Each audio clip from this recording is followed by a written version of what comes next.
जय माता की दोस्तों, स्वागत करते हैं आपके अपने चैनल में। दोस्तों, अगर आपको अपने जीवन में कोई चीज़ चाहिए, नौकरी से संबंधित, पैसों से संबंधित, शादी से संबंधित, कारोबार से संबंधित या फिर संतान से संबंधित कोई भी अगर आपकी मनोकामना है और वो पूरी नहीं हो रही है, तो ब्रह्म मुहूर्त में उठते ही ये 3 कार्य करने वाले व्यक्ति बहुत ही भाग्यशाली होते हैं और उनकी हर मनोकामना पूरी होगी। दोस्तों, जिनकी आंखें 4 बजे के आसपास 5 बजे के आसपास खुलती हैं, तो वो ब्रह्म मुहूर्त का टाइम होता है और बहुत ही कम लोगों की आंखें इस वक्त खुलती हैं। और जिनकी आंखें ब्रह्म मुहूर्त में खुलती हैं तो वो बहुत भाग्यशाली व्यक्ति होते हैं। ब्रह्म मुहूर्त में जो व्यक्ति उठते हैं दोस्तों, उनके अंदर शारीरिक व मानसिक बदलाव आना शुरू हो जाते हैं। साथ ही वह आध्यात्मिक की तरफ बढ़ना शुरू हो जाते हैं। साथ ही उनकी जो इच्छाएं होती हैं वो पूरी होना शुरू हो जाती हैं। दोस्तों, साथ ही अगर आपके घर में कोई नेगेटिव ऊर्जा है तो उसका भी अंत बहुत ही कम समय में हो सकता है अगर आप ब्रह्म मुहूर्त में उठते हैं। आइए दोस्तों, बात करेंगे उन 3 कार्य के बारे में जो आपको करने चाहिए ब्रह्म मुहूर्त में उठते ही। तब तक दोस्तों आप सब्सक्राइब कर लें चैनल को और बेल आइकन को ज़रूर प्रेस करें ताकि जो भी मैं वीडियो डालूँ सबसे पहले उसकी जानकारी आपको ही मिले। दोस्तों, ब्रह्म मुहूर्त में सबसे पहले उठते ही आपको अपने भगवान का नाम लेना है, अपने इष्ट का नाम लेना है। जिस भी भगवान को आप मानते हैं उनका नाम आपको लेकर के उठना है और अपने दोनों हाथों को अपने मुंह पर फेरना है। दोस्तों, बहुत लोगों के मन में ये बात आ सकती है कि ऐसा करने से क्या होगा। देखिए दोस्तों, भगवान हर जगह होते हैं, चाहे आप कोई भी कार्य कर रहे हों, भगवान सब देखते हैं। दोस्तों, ब्रह्म मुहूर्त का जो समय है उसमें संसार की सारी जो पॉजिटिव ऊर्जा होती है, भगवान द्वारा जितनी भी देवी देवता होते हैं वो धरती पर विचरण करने के लिए आते हैं। अपने लोक से वो धरती लोक पर आते हैं। ब्रह्म मुहूर्त को ब्रह्म बेला के नाम से भी जाना जाता है। पहले के जो ऋषि मुनि हुआ करते थे सब के सब ब्रह्म मुहूर्त में ही उठ करके अपने आराध्य को, अपने इष्ट को मनाते थे, उनके मंत्र जाप करते थे, आराधनाएं करते थे, हवन करते थे। तो दोस्तों, कितने पावरफुल पहले ही ज़माने के जो लोग थे कितने पावरफुल होते थे और उनकी एज भी कितनी होती थी। वो कई कई साल तक जिंदा रहते थे, बिल्कुल निरोगे, बिल्कुल स्वस्थ रहते थे।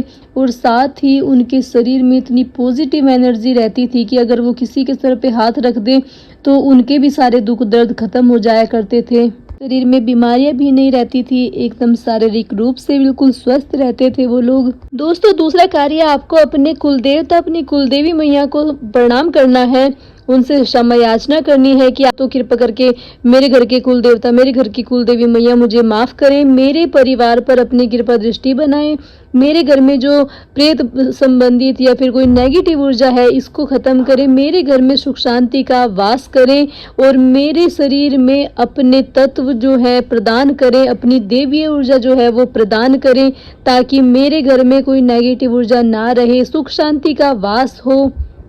क्योंकि दोस्तों, सबसे पहले जो आपके घर में पूजे जाते हैं, जिनका स्थान होता है, जो कुल के देवता होते हैं, जो पीढ़ी दर पीढ़ी चले आते हैं, सबसे पहले वो पूजनीय होते हैं क्योंकि उनसे ही आपका कुल चला है, पीढ़ी दर पीढ़ियाँ चली हैं। अगर उनका आशीर्वाद आप पर बना रहेगा तो आपकी पीढ़ी दर पीढ़ी जो है बहुत ही अच्छे से सुख शांति से, बिना पैसे की किल्लत से, बिना रोग धोग से, बिना नेगेटिव ऊर्जा के आराम से व्यतीत हो सकती हैं। दोस्तों, अगर उनको खुश नहीं रखते हैं और वे खुश नहीं है, कुल देवता कुलदेवी मैया आपके घर से, आपके कुल से खुश नहीं है, तो आपके घर में तरह तरह के रोग रहेंगे, तरह तरह की परेशानियां रहेगी, नेगेटिव ऊर्जा रहेगी, घर में लड़ाई झगड़े होते रहेंगे। तो आपको ये कार्य करना है। सुबह ब्रह्म मुहूर्त में उठते ही सबसे पहले धन्यवाद, सबसे पहले प्रणाम आपको अपने कुल देवता, अपनी कुलदेवी माँ को करना है। साथ ही दोस्तों, आपको अपने घर के देवता जो हैं उनको भी नमन करना है, उनको भी प्रणाम करना है, उनसे भी क्षमा याचनाएं करनी है, उनको भी ये बातें बोलनी है कि मेरे घर के देवता पितरों महाराजों मुझ पर कृपा बनाओ, मुझ पर अपनी कृपा दृष्टि की छांव बनाओ। अगर कोई नेगेटिव ऊर्जा है घर में उसको समाप्त करो, मेरे घर में स्थायी रूप से निवास करो। मेरे घर के कुल देवता आपको कहते हुए, अपने मेरे घर के देवता कहते हुए आपको ये प्रार्थना सुबह ब्रह्म मुहूर्त में करनी है। सुबह उठते ही आपको जयकारा लगाना है अपने देवता पितरों के नाम से, अपने कुल देवता अपनी कुलदेवी के नाम से जयकारा लगा करके आप अपने बेड से, अपनी चारपाई से उठें। क्योंकि दोस्तों ब्रह्म मुहूर्त का समय होता है, उसमें संसार की सारी शक्तियाँ जो है विचरण करने आती हैं।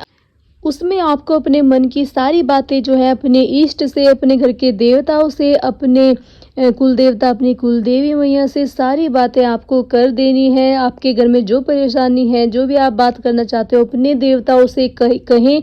बिल्कुल ऐसे कहना जैसे वे आपके सामने साक्षात हैं, क्योंकि वो साक्षात ही होते हैं। लक्ष्मी मैया जो है ब्रह्म मुहूर्त में आती हैं धरती पर, बाबा भोलेनाथ आते हैं, माँ सरस्वती जी आती हैं, ब्रह्मा जी महाराज आते हैं। मतलब जितने भी देवी देवता हैं सारे के सारे ही धरती पर आते हैं ब्रह्म मुहूर्त के समय।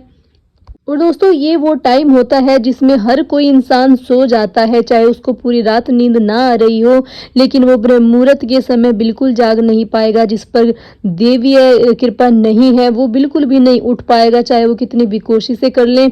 लेकिन जिसके ऊपर भगवान की सबसे ज़्यादा असीम कृपा होती है, उसकी आंखें चाहे वो कितना भी लेट सोए, उसकी आंखें 4 बजे 4:30 बजे के आसपास ब्रह्म मुहूर्त में ज़रूर खुलती हैं।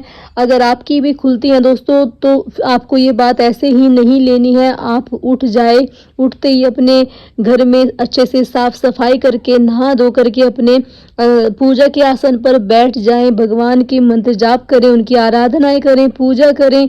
ब्रह्म मुहूर्त में आपको देखिए कितनी शांति प्रदान होगी, कितना अच्छा आपको लगेगा, आपका पूरा दिन खुश खुश से बीतेगा। और इस तरह देखते ही देखते आपके घर के जितने भी रुके हुए कार्य थे, जितने भी रोग थे, जितने भी परेशानियां थी, पैसों से संबंधित या फिर किसी कारोबार में कोई दिक्कत आ रही थी उससे संबंधित, या कोई नेगेटिव ऊर्जा थी उससे संबंधित, या आपके मन की कोई इच्छा थी जो वो पूरी नहीं हो रही थी, उससे संबंधित सारी इच्छाएं आपकी पूरी होना शुरू हो जाती हैं।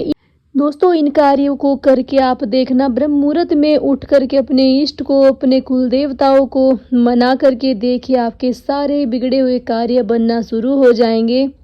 दोस्तों ये जानकारी आशा करती हूँ आपको पसंद आई होगी। अगर पसंद आई है तो वीडियो को लाइक करें, कमेंट में हर हर महादेव ज़रूर लिखें, या फिर हम अपने मन से जुड़ी हुई कोई भी बात आप लिख सकते हैं। और चैनल को सब्सक्राइब करके बेल आइकन को ज़रूर प्रेस करें, ताकि जो भी मैं वीडियो डालूँ सबसे पहले आपको मिले। दोस्तों मुझे दीजिए अब अलविदा, कल फिर मैं मिलूंगी आपको एक नई वीडियो में नई जानकारी के साथ। तब तक आप सभी को जय माता दी, जय माता दी, हर हर महादेव।